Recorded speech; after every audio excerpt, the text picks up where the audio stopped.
Hey folks, welcome on air. My name is John Dorsey. I'm the owner of Goob U Training, Affordable Training and Nutrition. That's www.goobutraining.com. We have Sean Crago, aka at Buzz Chillington on Instagram. And we have Chris Harper.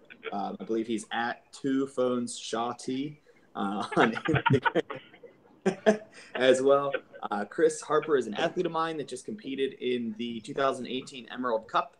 He competed in men's physique and classic physique, and the reason we brought him on today is just to talk about the prep process, how long it took him, what he did, what he thought, and what show day was like. So take it away, Chris. When you came to me, 12, 13 weeks out, what was your perception of bodybuilding, and how did that change? Okay, so I came to you about 12, 11 weeks out. You told me at first, hey, I don't really want to work with you, but we'll give it a go. And we went from there. Honestly, I didn't think prep would be as hard as it was. Like, it was fucking hard. Like, Yeah. I And didn't realize it. no, when you came to me, you had already been kind of doing your own thing. And I think I remember asking you, like, hey, what have you been doing right now? And then I was like, all right, we need to turn this upside down. This is a little different. So what were like the main changes between what we did and where you started under your own guidance? So for me, I kind of had an idea that I wanted to compete back in like December. After my bulk, I started like doing my own little cut, just see where I look like with less weight on me and see how my proportions would be. Yeah. So I started out 212 at the end of my bulk. I came to you about 199-ish, and I was just counting macros, doing that sort of thing, just adding cardio on as it went. But you don't like fucking counting macros, so that was one thing that had to change. Yeah. So you got me on a very strict freaking diet, and you just adjusted how my check-ins went every week, and we just went from there. Yeah. Cardio started out like low, and then it just fucking went super high. My legs are hating me. Yeah. So let's talk But about yeah. yeah, your connection's a little wonky, Chris. You good? All right, I can hear you still. Yeah. All right, cool. So let's talk about peak week, stage day. You came to me originally and you were like, I want to do men's physique, and then about 4 weeks out, you said classic. And do you remember what I said to you when you said you wanted to do classic? No. Oh, I told you that's a bad idea, but we can do it if you want to do it, and it doesn't impact your performance in men's physique. Yeah, I was a little hard-headed on that. I just wanted to see what division I fit in better, because I eventually want to do classic, because I like posing. So I Yeah, eventually want to do that. But yeah. it looks like I'll work out better in men's physique right now, so I can grow more. So we're hopefully just trying to go with that and like see what happens. So show But day. What happened? How'd you place? You were in what, men's physique open, and you wanted to do novice, I think, and I told you what. well, he told me not to do it, and also the show didn't have a novice like category, so that kind of Oh, took that out. well, there you go. You didn't have So the option. it was even better. Because, Yeah, like, honestly, I second guessed myself because like, like, most of the prep, I was like, I'm not ready and shit like that. Because, like, it's perception how I felt. But, like, you showed me progress picture, like, starting out with you to, like, freaking where we are in that week or so. And I was amazed. And so, show day, I was confident. yeah, Like, I knew I'd do well in Mid Physique because I've seen how my competition was looking. I knew my conditioning was great. My proportions were a lot better, and I think I fit the men's physique mold really well. yeah. Way better so. I, Right now, way better so than classic. And me yeah, and Sean, remember we were talking about this the other day, where if you don't look at photos of yourself back and forth, Yeah, you just don't know. Like, you have no idea what kind of progress you're making. Which is why it's a absolutely. really good idea for anybody to take photos progressively. Take it off, Sean. Yeah, I think I send you photos every single day, and you're not even prepping me. I just send them for feedback. Yeah, and then you look back and you're like, oh shit, 3 weeks ago. All right, I've made Yeah, some progress. I've made some yeah, progress. And so Chris at the Emerald Cup, he was in men's physique and classic physique, really deep classes. In men's physique, he did really well. He took third. which at this particular show, it was so big that they allow you to have a national qualification if you're in the top 3. So that was really cool. And then in the classic physique, I think there were about 14 or 15 guys in his class. He was 10th, so he didn't take first call-outs, but that was just one of the things.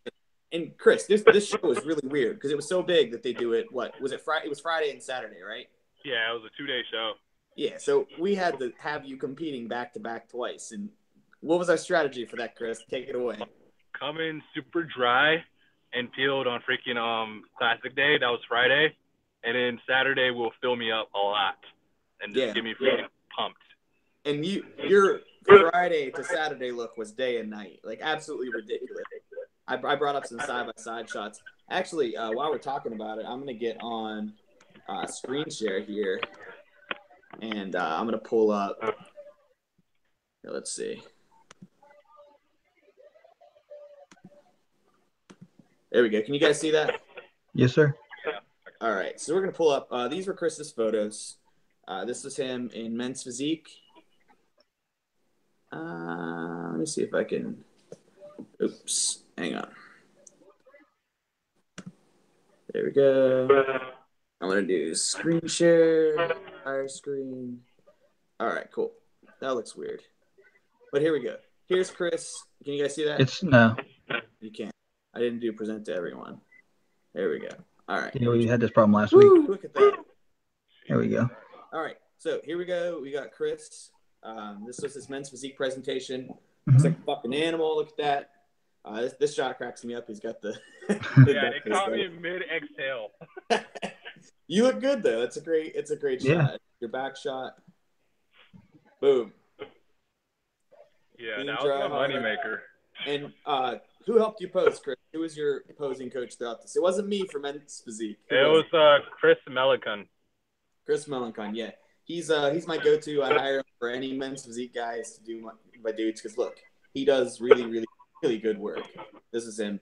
And then here's the day before. This was in classic, and you can just tell, like oblique definition and everything. You were dry here. You were so much fuller and filled out in the men's physique show the day before or the day after rather. But yeah, they got some really good shots of you. Real proud of that presentation. So what's in the future? What's from here now, Chris? So I'm taking a short little break, and we're going to do another show, the Northern Classic, in September 29th. Yeah. It basically for me to get more prep and stage experience, and just hopefully get overall in that show. And then next year.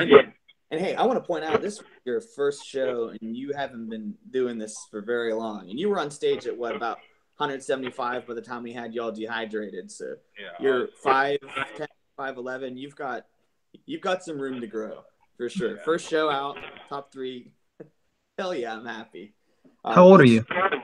Yeah, how old are you, Chris? 23? Yeah. Oh wow, yeah, you got all kinds of time.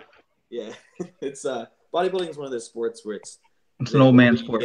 You go to the shows in masters categories up to like 55 or 60. Yeah, it's a very steep decline. But masters 35, masters 40, 45, 50. Those are the classes where you're like, what the fuck? Because these guys have been doing it for the last 20 years. Yeah. Yeah. It's insane. Always. Like, I hope I'm like that when I get older, for sure. Just keep up with it. Yeah, me too. I'd like to not fall off for the rest of my life. So I wanted to talk about a couple of the this has been a great week for bodybuilding drama. I guess every week's normally pretty good for man drama and bodybuilding drama. But this week in particular has had a lot of shit talking, a lot of screen caps posted to Instagram. And in reference, the primary one that everybody's been talking about is Jeremy Buendia versus Brandon Hendrickson. So I think, Chris, you're probably more familiar with this than I am. What happened? So Hendrickson basically, he was comparing himself to Buendia, and he's basically like, hey, I'm going to freaking come at the top in Olympia, shit like that this year. And Buendia's like, you're not going to fucking do that because he's the fucking champ for a reason. Yeah, and then it didn't stop there. It didn't stop there. But Buendia sent him like drunk shit while he was drunk, and he like DM'd him a bunch of shit in his Instagram. And the funniest thing is this guy, like, he's posting all these, I'm at a cookout, live stories, and then all of a sudden, Brandon Hendrickson's like, "What the fuck? Like, why is Jeremy Buendia? Is this real?" And he thought it was like a joke at first, it seemed. And then he posts all the screenshots of Buendia threatening him and saying, "If you ain't got 500 grand in your bank account, I'm happy." $5 million in business as well. Yeah, that's so fucking stupid. But I mean, Evo Gen is not gonna drop him, right? Like that's not a thing that's gonna happen. They don't give two shits. Like what he had a whole bunch of drama going on last year. I forget what it was, but it really does. Like he's the top of the game. It's not like they're gonna step away from him or like push it to the side. Like, whatever. Like he's our guy. That's cool. Keep winning Olympias. No worries. Evo Gen is Hani's company, isn't it? Yeah, that's why. Yeah, he ain't going anywhere. He ain't going anywhere. Coach. I think Hani like lives with Jeremy Buendia in the off season. Yeah, they're together really often. The way that Hani treats him, it's kind of like his little son. He's sort of just like, Jeremy, get that shit out. I saw that at the Pittsburgh Pro, and Jeremy was doing something. And Hani was just giving him like mad shit for it, the way he walked or something. He said he did the Rich Piana duck walk, Oh my and God. he was roasting his ass for like 20 minutes. It was funny. And what about so the other main drama is that Jed North, which is, as far as I've never really looked into it, but as far as I understand, Jed North is like a clothing company, and they do board shorts and shit. And then John Skywalker was apparently one of their athletes. And John Skywalker just a few hours ago on Instagram posts all these screenshots. Actually, I can probably pull it up. Let me pull it up real quick. It's JON, right? Yeah. John Skywalker on the Instagram. Okay. Trendsetter and go-getter is John Skywalker's Instagram, like, broadcasting. Yeah, honest. Fuck. Yeah, you don't care. All right, and let's go. Screen share, go. Okay. So we got this. This is what we're working with. So this is apparently, I don't know, this could all be total bullshit. This is John Skywalker, and Jed North is the gray. And he says here something about, I guess this all started because Skywalker he had some sort of surgery and he couldn't do stuff, and he wasn't able to do a story takeover for Jed North's company, which seems really stupid. And he's telling them how I'm going to report you to the IRS for tax evasion. I'm going to send receipts for every payment I've sent you, which seems he's assuming that John North isn't reporting this, which John North could just report it and then kind of get out of that one. And then the next day he threatens to actually murder him. And then after he murders him, he's going to send him to jail, which is interesting. They revive him, put him back in jail. Yeah. And then there's John doesn't say what the audio file is, but it's 4 seconds long, and it looks like he just says "fuck you" because it's real big, and he tells him to calm the fuck down. But I mean, like, you're Jed North, you're the company figurehead or whatever, somebody in charge. Why the fuck would you ever do this? Like, even if it's true, and John, like, business, honestly, because he got a lot of freaking athletes under him, like Chris Bumstead, Logan Franklin's under him, and some other freaking pros. Yeah, who the fuck is this John Skywalker guy? Like, does it really matter that much to a brand? Well, no, imagine. He's just an Instagram freaking model. Yeah, he's an Instagram model. But imagine, like, Boston Lloyd, if Boston Lloyd were more like a men's physique type of dude. And then you have basically John Skywalker. Like, everything on his profile talks about the drugs he uses. He looks pretty good. He's, like, funny, a little spaced out, and, like, sort of like EDM. Yeah, but Boston Lloyd sells. Like, I've never heard of this guy. Yeah, he's probably not in your spectrum of folks. But he has some pull. I don't know if he has more pull than Jed North. But Jed North has to pay people to watch him. And as far as I know, John North doesn't sell anything or offer anything. He just is himself and is popular for being himself. Okay. So maybe that's a bad idea for Jed North. Who knows? And then these guys are upset over this guy, but they got Chris Bumstead on their team. They got Chris Bumstead on the team. Freaking Logan Franklin and some other freaking pros are on the team. Yeah, they have a ton of dudes, and then they've got all these dudes, and then John Skywalker, who's not a bodybuilder or anything. And honestly, like, if you look at John Skywalker's conduct and how he presents himself online, and then you hire him for your business, he does some shit like this, and you're surprised, you're a fucking idiot. Like, would you hire Boston Lloyd and be surprised when he, like, sells synthol to kids and tells everybody to take, like grams of Dianabol. Like, his tab comes up as trendsetter. Yeah, trendsetter and go getter. You ruined our business image. Like, yeah. Before he started. Oh, I think I'm still presenting here. So let's move on. So we're talking. Yeah, this is John North. If you've never seen him, I don't know how you've never seen John North, but this is what he looks like. Oh, for the love of God! He's an interesting character. Everybody I've talked to that has met him said he was like kind of nice and just sort of like real spaced out and talked about drugs a little bit and then dicked off. And that was it. He goes to the Arnold, I think, every year in festivals and stuff. He's like an Asian Ziz. Yeah, exactly. Pretty much. Asian Ziz. Okay. So who is this character? Divine Wilson.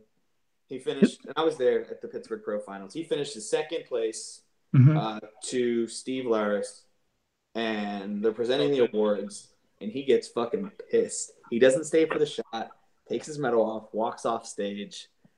He looked really, really, really good. Like, here's stage presentation. There's not a bad. Did you think he was robbed since you've seen him in person? What do you say? Or did you think he was robbed since you've seen him in person, or it was a fair win for Steve? Steve Laris was born better is my take on it. Like, I think that this guy had better conditioning, but he didn't have the right parents to win that show. Like, there was nothing happening that was going to put him ahead of Steve Laris unless Steve Laris came in super watery and fucked.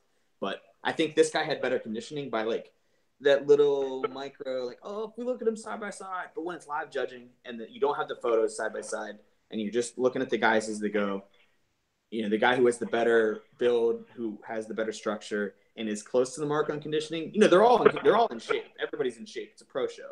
But this guy definitely a little more in shape than Steve Laris. But Steve Laris, his fucking quads, he's got this like crazy. He has an X frame, not even just standing there, not even doing like a lat split or anything. He has an X frame, just absolutely bananas.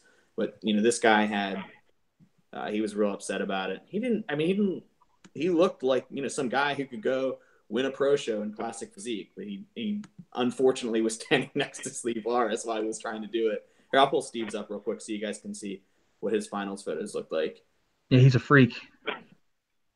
Yeah, we talked about him last week, right? Yeah. Yeah, I didn't even know who he was last week, and just looking at his pictures after prejudging, I knew he was the winner. What were we saying, Chris? I said his freaking lats are like freaking from the front. It's insane how his structure is.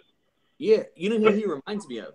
Danny Padilla, the little 5'2" or 5'3" bodybuilder, like my height type of guy, who he looked like this in his double bi, just like this crazy shit. But I think Steve Laris is like 6 foot tall. He's just huge. Like, here's his. We'll get a back shot too. So you can really judge on conditioning. Like, is he that much behind the other guy to where it would be? No, it's just like even from the back, like his hams are there, his hams are in. He's got a little bit of water here, maybe. That's the only knock you can go against him on his lower back, just a little bit, but not even really. Look, his hamstrings are in. You can see his glutes are in through his shorts. Like, both these dudes are in shape. I think Steve Laris is kind of an awkward poser a little bit, at least in these photos. Sometimes you can't go by the routine there because they're moving so fast, and that type of shit happens. But man, like, his crucifix pose is fucking nuts. Oh, yeah, I saw it on his Instagram today. That shit was freaking insane. Let me see if I can find it. Do they have it on here? No, but they do have the Arnold 3/4 double bicep. Yeah, he looks good there too. That pose. That's his waist like disappears from the side. So I actually, this is kind of interesting. I actually saw, I was at the mall the other day, and I was in a Champs, and the guy who took 6th place in that show, he was in Champs at the same time too, wearing his Pit Pro shirt, and I was like, hey, you just competed, right? Like, what's up, man? And we were talking about it, and I asked him, I was like, so you were in Classic, and you were backstage, what happened? And he told me that when Divine ran off and came back pissed off, he said that they were like, hey, man, you're going back out there, or else, basically. They said, you get your sweats on, go out, apologize to the audience. And they actually brought him out. They interrupted, I think it was Bikini was next, and they interrupted Bikini, and they had Divine, they handed him the mic, and he said something real quick, like, I'm sorry, you got the best of me. It happens. Everybody wants to win. And then he turns around and like books it off, and the announcer makes a couple jokes about when you get some carbs in them, they really come to life. So that was interesting. But yeah, it was cool. Yeah. It was really cool. But yeah, the whole walkout thing, I guess I get it, but at the same time, it's like you're a professional. Like you're literally getting paid to do this. You have a sponsor. Yeah. You're representing somebody, and your job is working out. It's not too hard to just eat a little bit of shit. Like second place, still second place at the Pittsburgh Pro, still a shit ton of qualification points towards the Olympia. Basically there, get him at the next one. It's not the fucking Olympia. It's not like you got robbed of something and you still did really good. So. Exactly, and it's not like he came in 100% anyway. You're not looking at this guy saying, "Wow, he's completely peeled," or this is the best showing he's ever going to have. He was off just like the rest of them. None of them were 100%. You can't be mad about that. It's not like 75% Steve beat a 100% Divine. You know what I'm saying? Yeah, and it's like if you want to win, be 100%. Yeah, like that's like because it's live judging, and it has a lot to do with the whole presentation and seeing everybody side by side. So if you look at these photos and you're like, oh, I see Divine had Steve a little bit. You can sit there and slow it down, but it's like refereeing in real time. If the ball looks like it went there, it went there. If they're going to review it, cool. If you want to blow up a review on it, that's awesome too. But most of the time, live call, and that's what judges do, the live call. And Steve Laris presented. He was indisputably on the scorecard. I'm mostly sure the scorecard, he was the definite winner, and it wasn't like a – Absolutely, yeah. No, I take that back. It was actually a 1-point split. It was actually a 1-point split, which is, gives them a little more credit towards it, but there was a 1-point split, and you lost. Yeah, I'm sure he's over it today. Fair and square. If it wasn't a split and it was all for Divine, then, he'd be number one right now. He just wasn't indisputable. And that's he knew that going into the show anyway. Yeah, I think he's going to do the New York Pro, and I don't know if Steve's even going to do anything anymore this year because, why would yeah. Well, Steve mentioned on his Instagram that he's trying to do 212 for the New York Pro and get 2 freaking Olympia qualifications in different divisions. Sean Craig, tell us why that's a horrible idea. Because what did he weigh? I don't know what he weighed on stage. I mean, under 212 for sure. Oh yeah, he's gonna look terrible. He's gonna look like a fat bloated mess. Yeah. Those 5'3" guys are gonna fucking smoke him. Yeah. Yeah. Well, Steve Laris is too tall. He was the tallest guy on that stage. Yeah, he's gonna look terrible. Look like a string bean standing next to Well, if he's under 212, he was already watery there. Yeah, he's if he's got to blow up, it'll be fun to watch though. He'll get real humbled, getting out of that 212 stage and being like, "Oh, never mind. Yeah, never mind. I'll stay in classic." Yeah, when the fucking muscle babies come out and just smoke him.